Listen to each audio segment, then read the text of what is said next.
Bonsoir, merci d'être là. Je ne vais pas seulement te parler de cheveux, je vais te parler de ceux qui tombent avec eux et de ce qui peut redevenir possible. Hmm. Depuis que tes cheveux tombent, qu'as-tu eu à laisser tomber? La question peut sembler étrange et pourtant, elle est essentielle. Depuis que tu perds tes cheveux, qu'as-tu perdu d'autre?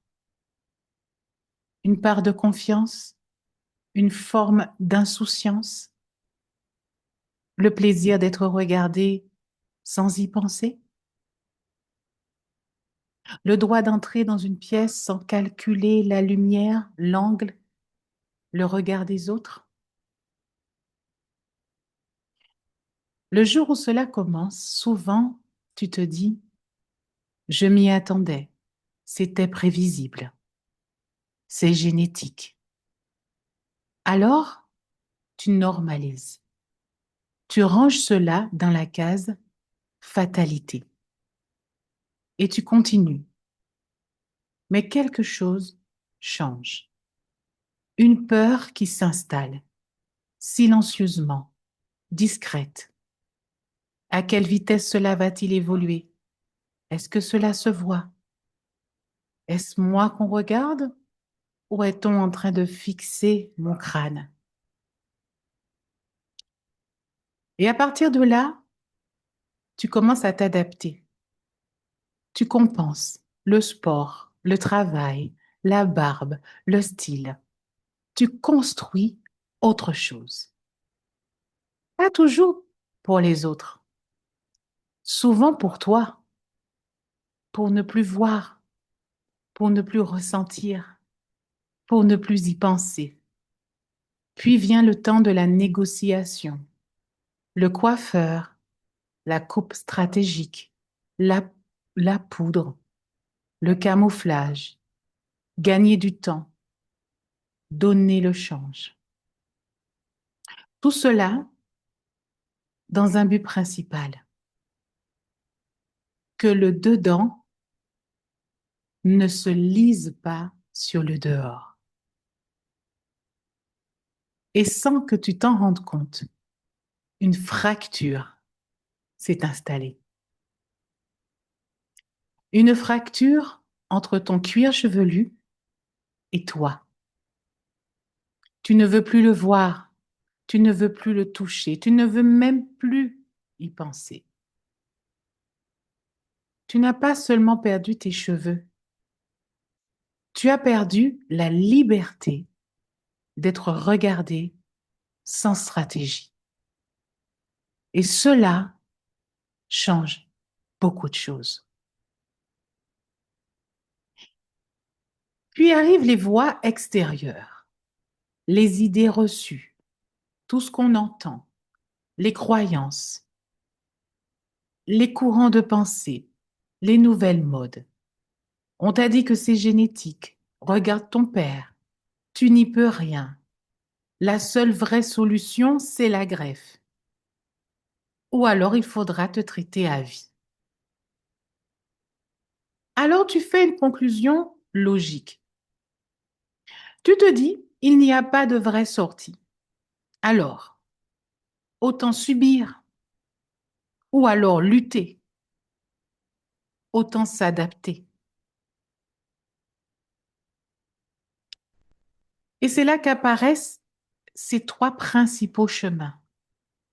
Subir, c'est se résigner, laisser la chute écrire l'histoire à ta place. Ou alors lutter, c'est entrer en combat, camoufler, stimuler, greffer, compenser. Et je veux le dire ici avec beaucoup de respect, la lutte n'est pas mauvaise.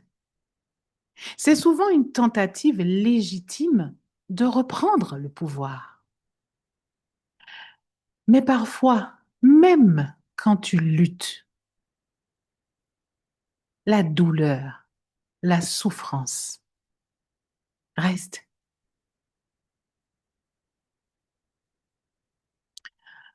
Pourquoi? Parce que la vraie question n'a jamais été posée. Pas seulement comment stopper la chute ou comment faire repousser les cheveux, mais qu'est-ce que cette chute vient toucher dans ma vie, dans mon corps, dans mon terrain, dans mon histoire. Parce que le corps n'agit jamais au hasard.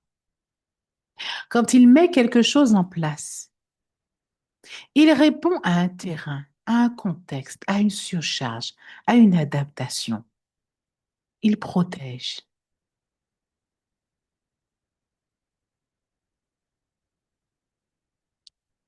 Mon approche, c'est justement de travailler avec l'intelligence du corps, pas contre elle,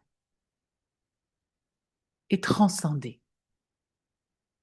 Transcender, c'est se servir de sa calvitie pour grandir au lieu de s'en servir pour souffrir.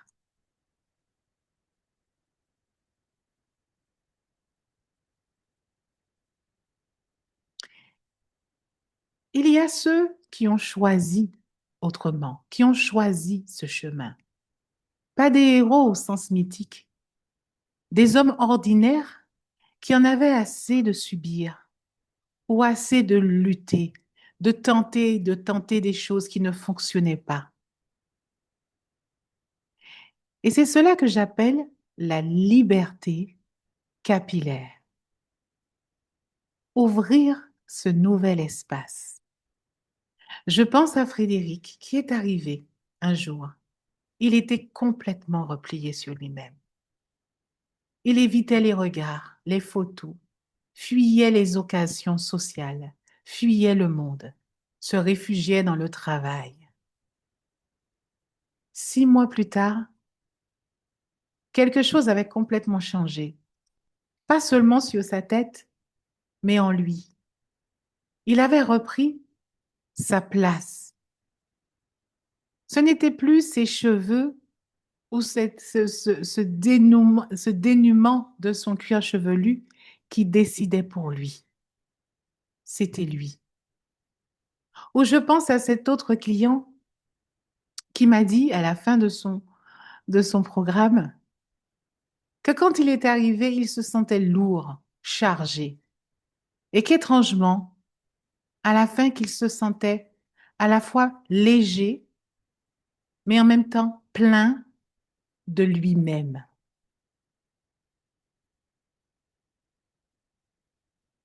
Voilà ce qui se passe dans la liberté capillaire. Le sujet n'est pas seulement la repousse. Le sujet, c'est l'homme qui se retrouve.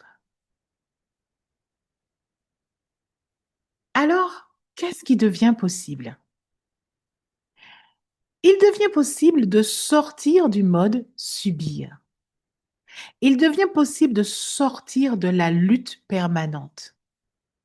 Il devient possible de se réallier avec soi. Mon approche repose sur une idée très simple. Ton cuir chevelu n'est pas malade. Il est débordé. Il a perdu le sentiment de sécurité intérieure.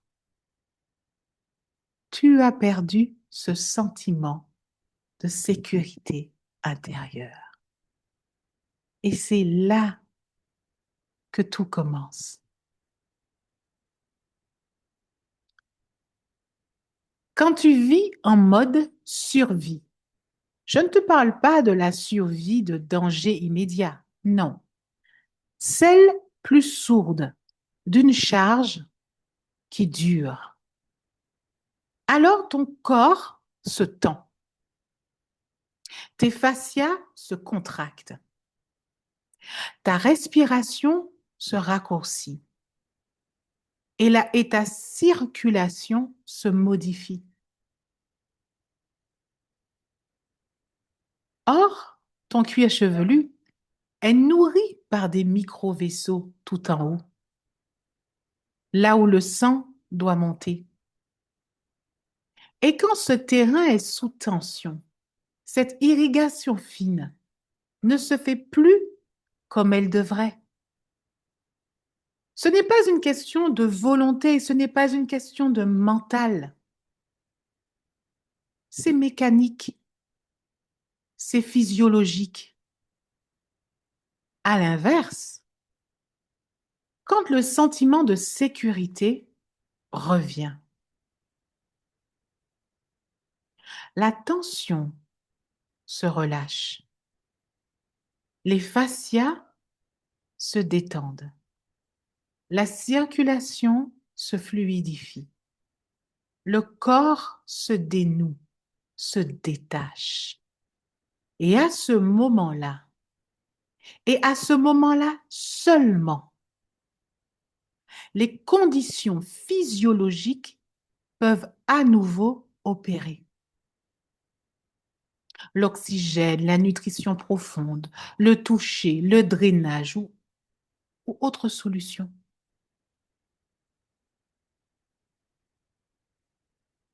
C'est exactement ce que je te propose dans mes accompagnements. En priorité, restaurer le sentiment de sécurité intérieure. Sortir du mode survie. Revenir dans le corps. Rouvrir la circulation et créer enfin les conditions du vivant.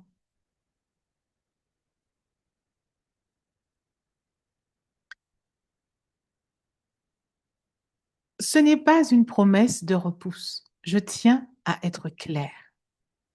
C'est une promesse de liberté capillaire, de choix. Que tes cheveux ne décident plus pour toi de ton sentiment de sécurité intérieure, de ce à quoi tu as droit, de ton niveau de bonheur, de ton plaisir, de tes réalisations. Que la question de tes cheveux n'interfère plus et que ce soit toi qui choisisses pour toi. Parce qu'à partir du moment où la souffrance, cette douleur est transcendée, que tu rases, que tu greffes, que tu stimules la pousse ou que tu choisisses tout simplement d'assumer, tout redevient un choix libre et non un choix dicté par la peur.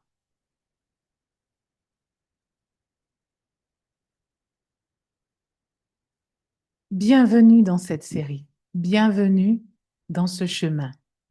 Ma calvitie, ma puissance. Ce soir, c'est le tout premier rendez-vous. La semaine prochaine, on ira plus loin. Je te montrerai ce qui se passe vraiment dans ton cuir chevelu quand la chute commence. Comment ton corps te parle. Il parle de toi, il parle pour toi. Et comment on lui répond. Si ce que je viens de te dire a résonné ce soir, tu as plusieurs façons de continuer avec moi. Tu peux rester inscrit à la série. Le prochain rendez-vous sera jeudi 23 avril. Tu recevras le mail demain. Et si tu sens que c'est maintenant que tu veux vraiment comprendre où tu en es, tu peux dès maintenant réserver un cap stratégique. ta séance de consultation stratégique et diagnostique. Et si tu sens que tu souhaites continuer au-delà, cette séance de 4 à 97 € sera déduite de l'accompagnement. À la fin de ce rendez-vous, tu sauras pourquoi ta calvitie prend autant de place dans ta vie, autant de place dans ta tête. Tu sauras ce qu'elle signifie pour toi, dans ton histoire, dans ton terrain. Pas une explication générale, la tienne. Et comprendre ça. Comprendre ce qu'il en est pour toi, individuellement, personnellement, singulièrement, intimement. Comprendre ça. Parvenir à cette clarté sur soi, ça change absolument tout. Le cap stratégique est à 97 €. Et je te le rappelle, si tu décides ensuite de continuer avec moi, ce montant est déduit. Le lien est dans le chat Zoom maintenant. Tu peux le prendre ce soir. Tu peux le prendre dans 3 semaines. Tu peux ne jamais le prendre à ton rythme. Moi, dans tous les cas, je t'écris dès demain.